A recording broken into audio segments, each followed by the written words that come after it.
नमस्कार। समाचार एकांश के विशेष कार्यक्रम न्यूज़ विद चिल्ड्रन में आप सभी का स्वागत है। मैं हूं आपके साथ ओजस्वी शर्मा। यह कार्यक्रम खास तौर से बच्चों द्वारा बच्चों के लिए बनाया गया है। इस कार्यक्रम में हम आपको देश और दुनिया की खबरों से अवगत कराएंगे। तो न्यूज़ विद चिल्ड्रन में सबसे पहले बात करते हैं इस हफ्ते की सुर्खियों की। मन की बात कार्यक्रम का 100वां एपिसोड पूरा। पीएम ने कहा, यह कार्यक्रम नहीं, मेरे लिए आस्था, पूजा और व्रत है। खेल मंत्री अनुराग सिंह ठाकुर ने खेलो इंडिया यूनिवर्सिटी गेम्स 2022 का जारी किया लोगो। कार्यक्रम में मुख्यमंत्री योगी आदित्यनाथ भी रहे मौजूद। दिल्ली एम्स में रोबोटिक सर्जरी की हुई शुरुआत। एम्स के डॉक्टर, छात्र और नर्स ले सकेंगे रोबोटिक सर्जरी का प्रशिक्षण। भारतीय टीम को लगा बड़ा झटका। टेस्ट चैंपियनशिप फाइनल से बाहर हुए स्टार प्लेयर केएल राहुल। और अब खबरें विस्तार से। मन की बात कार्यक्रम का 100वां एपिसोड पूरा। पीएम ने कहा, यह कार्यक्रम नहीं, मेरे लिए आस्था, पूजा और व्रत है। प्रधानमंत्री नरेंद्र मोदी ने मन की बात कार्यक्रम का 100वां एपिसोड पूरा कर लिया है। यह एपिसोड टीवी चैनलों, निजी रेडियो स्टेशनों और सामुदायिक रेडियो सहित 1000 से अधिक प्लेटफॉर्म पर ब्रॉडकास्ट किया गया। इसके अलावा संयुक्त राष्ट्र के न्यूयॉर्क स्थित हेडक्वार्टर पर भी इस एपिसोड को सुना गया। पीएम ने कहा कि 3 अक्टूबर 2014 को विजयादशमी से शुरू हुआ यह त्योहार हम हर महीने मनाते हैं। मन की बात कार्यक्रम नहीं, यह मेरे लिए आस्था, पूजा और व्रत है। जैसे लोग ईश्वर की पूजा करने जाते हैं तो प्रसाद की थाल लाते हैं। मन की बात ईश्वर रूपी जनता जनार्दन के चरणों में प्रसाद की थाल जैसे है। तो वहीं माइक्रोसॉफ्ट के सह संस्थापक बिल गेट्स ने भी मन की बात कार्यक्रम की 100वीं कड़ी पूरे होने के अवसर पर प्रधानमंत्री को बधाई दी। लखनऊ में राज्यपाल आनंदीबेन पटेल ने मन की बात के 100वें एपिसोड पर किया विशेष आयोजन। आमंत्रित अतिथियों के साथ अपने अनुभवों को किया साझा। लखनऊ राजभवन में मन की बात कार्यक्रम सुनने के लिए एक विशेष कार्यक्रम का आयोजन किया गया, जिसमें राज्यपाल आनंदीबेन पटेल ने प्रधानमंत्री द्वारा अपने मन की बात कार्यक्रम में समाज के जिन विशिष्ट व्यक्तियों के उल्लेखनीय कार्यों का जिक्र किया था, उनको आमंत्रित किया और अतिथियों के साथ प्रधानमंत्री के मन की बात कार्यक्रम की 100वीं कड़ी को सुना और अपने अनुभवों को साझा किया। साथ ही कार्यक्रम में आए सभी अतिथियों को सांस्कृतिक और ऐतिहासिक धरोहर, रेजिडेंसी, इमामबाड़ा और छतर मंजिल का भ्रमण कराया गया और इसके महत्व को बताया गया।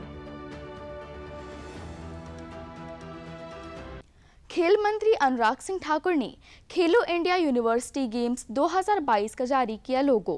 कार्यक्रम में मुख्यमंत्री योगी आदित्यनाथ भी रहे मौजूद। केंद्रीय युवा कार्य तथा खेल मंत्री अनुराग सिंह ठाकुर ने लखनऊ में खेलो इंडिया यूनिवर्सिटी गेम्स 2022 के लिए लोगो, जर्सी, शुभंकर, टॉर्च और एंथम का शुभारंभ किया। उद्घाटन समारोह में मुख्यमंत्री योगी आदित्यनाथ भी उपस्थित रहे। तीसरा खेलो इंडिया यूनिवर्सिटी गेम्स 23 मई से 3 जून तक खेले जाएंगे, जिसमें कुल 7000 से अधिक भागीदारों के अलावा देश भर के 200 से अधिक विश्वविद्यालय के 4700 से अधिक एथलीट शामिल होंगे। इस संस्करण में 21 खेल खेले जाएंगे। यूनिवर्सिटी गेम्स के इतिहास में यह खेलों की अब तक की सबसे अधिक संख्या है।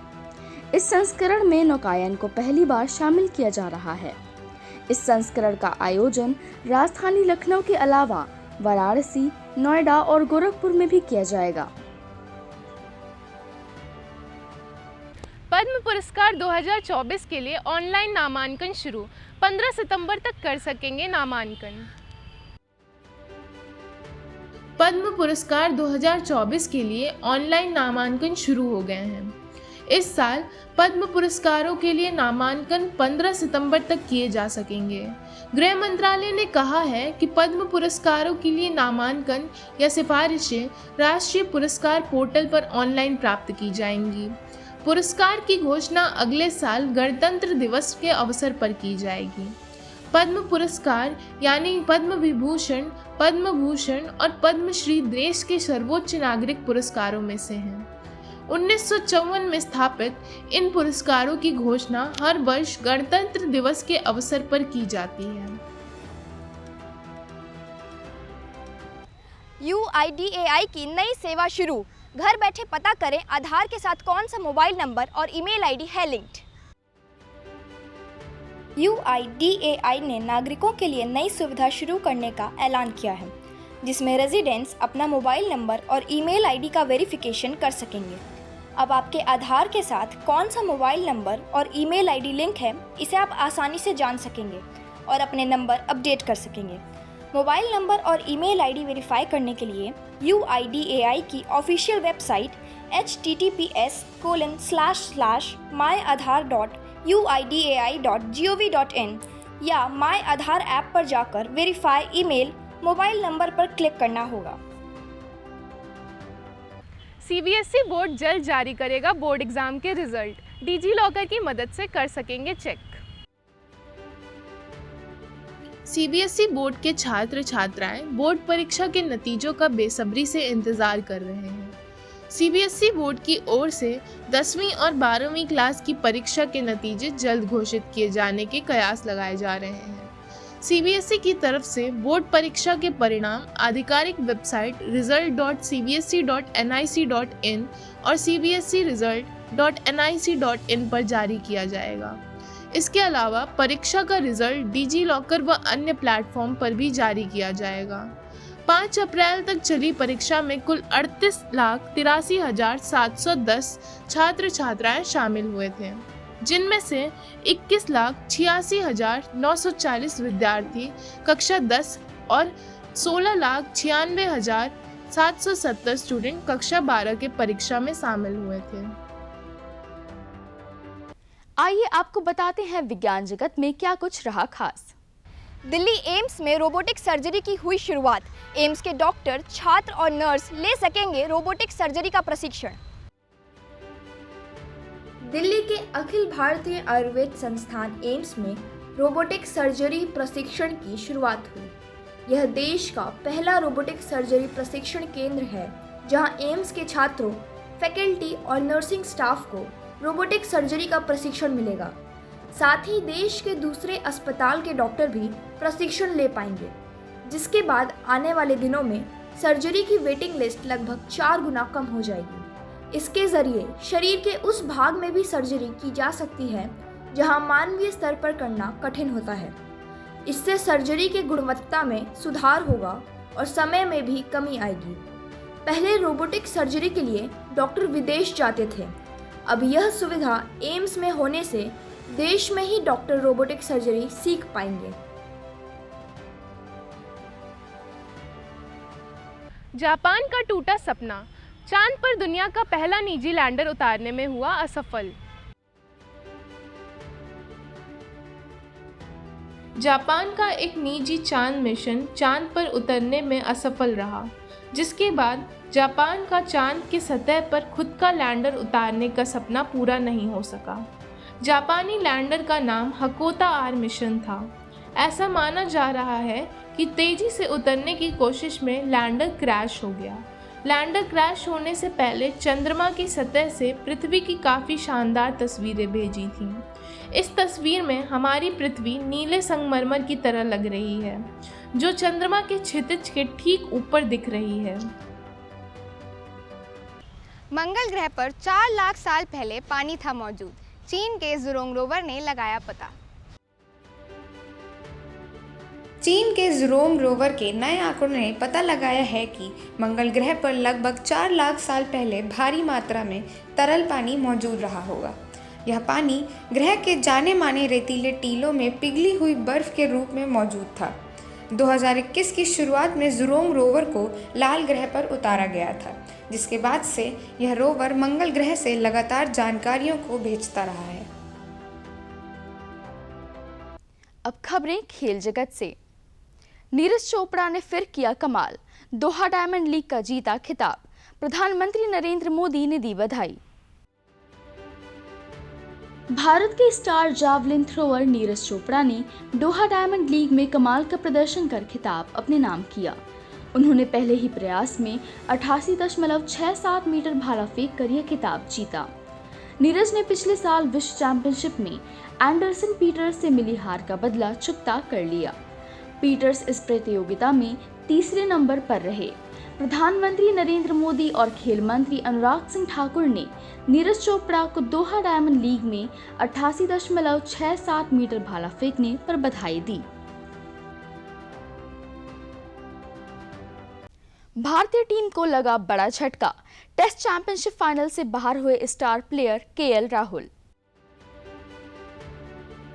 भारतीय क्रिकेट टीम को आईसीसी वर्ल्ड टेस्ट चैंपियनशिप के फाइनल से पहले बड़ा झटका लगा है। टीम इंडिया को WTC का फाइनल मैच 7 जून से खेलना है। यह मुकाबला लंदन के द ओवल में ऑस्ट्रेलिया के खिलाफ खेला जाएगा, मगर इससे पहले ही चोट के कारण टीम इंडिया के स्टार प्लेयर केएल राहुल इस फाइनल से बाहर हो गए हैं। आइए जानते हैं क्या रही अंतर्राष्ट्रीय जगत की सुर्खियां। रूस ने यूक्रेन पर राष्ट्रपति व्लादिमीर पुतिन की हत्या की साजिश रचने का लगाया आरोप। रूस ने यूक्रेन पर क्रेमलिन में एक ड्रोन हमला करने का आरोप लगाया। रूस का दावा है कि यह हमला राष्ट्रपति व्लादिमीर पुतिन को मारने की एक कोशिश थी, मगर यूक्रेन के राष्ट्रपति व्लादिमीर जेलेंस्की ने रूस के आरोपों को खारिज कर दिया है। रूस के राष्ट्रपति कार्यालय ने बताया कि ड्रोन को निष्क्रिय कर दिया गया। हमला उस वक्त हुआ जब राष्ट्रपति पुतिन परिसर में मौजूद नहीं थे। भारतीय मूल के अजय बंगा बने विश्व बैंक के 14वें अध्यक्ष। 2 जून को संभालेंगे नई जिम्मेदारी। भारतीय मूल के अमेरिकी नागरिक और मास्टर कार्ड के पूर्व CEO अजय बंगा को विश्व बैंक का 14वां अध्यक्ष चुना गया। विश्व बैंक के 25 सदस्यीय कार्यकारी बोर्ड ने अजय बंगा को अध्यक्ष के रूप में 5 साल के कार्यकाल के लिए चुना। भारत में जन्मे वित्त और विकास विशेषज्ञ अजय बंगा को जलवायु परिवर्तन और अन्य वैश्विक संकटों से निपटने के लिए विश्व बैंक में बदलाव करने का काम सौंपा गया। वह 2 जून को इस नई जिम्मेदारी को संभालेंगे। दुनिया की पहली RSV वैक्सीन को मिली मंजूरी। अमेरिका के खाद्य और औषधि प्रशासन ने दी स्वीकृति। अमेरिका के खाद्य और औषधि प्रशासन ने दुनिया की पहली रेस्पिरेटरी सिंकाइटियल वायरल RSV की वयस्कों के लिए बनाई गई वैक्सीन को स्वीकृति दे दी है। हालांकि अभी अमेरिका के रोग नियंत्रण और रोकथाम केंद्रों से इस वैक्सीन को मंजूरी मिलना बाकी है। एक वक्तव्य में खाद्य और औषधि प्रशासन के अधिकारी पीटर मार्क्स ने बताया कि जीवन घातक बीमारी से लोगों को बचाने के लिए पहली RSV वैक्सीन को मंजूरी मिलना जनस्वास्थ्य की दृष्टि से महत्वपूर्ण है। RSV संक्रमण बच्चों में काफ़ी प्रचलित है, लेकिन कभी-कभी यह वयस्क जनसंख्या को भी प्रभावित कर सकता है।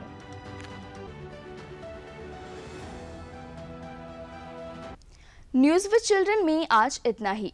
हमें उम्मीद है कि आपको हमारी ये कोशिश पसंद आई होगी। तो अगले हफ्ते आपसे फिर से मुलाकात होगी देश और दुनिया की खबरों के साथ। धन्यवाद। देखते रहिए दूरदर्शन उत्तर प्रदेश।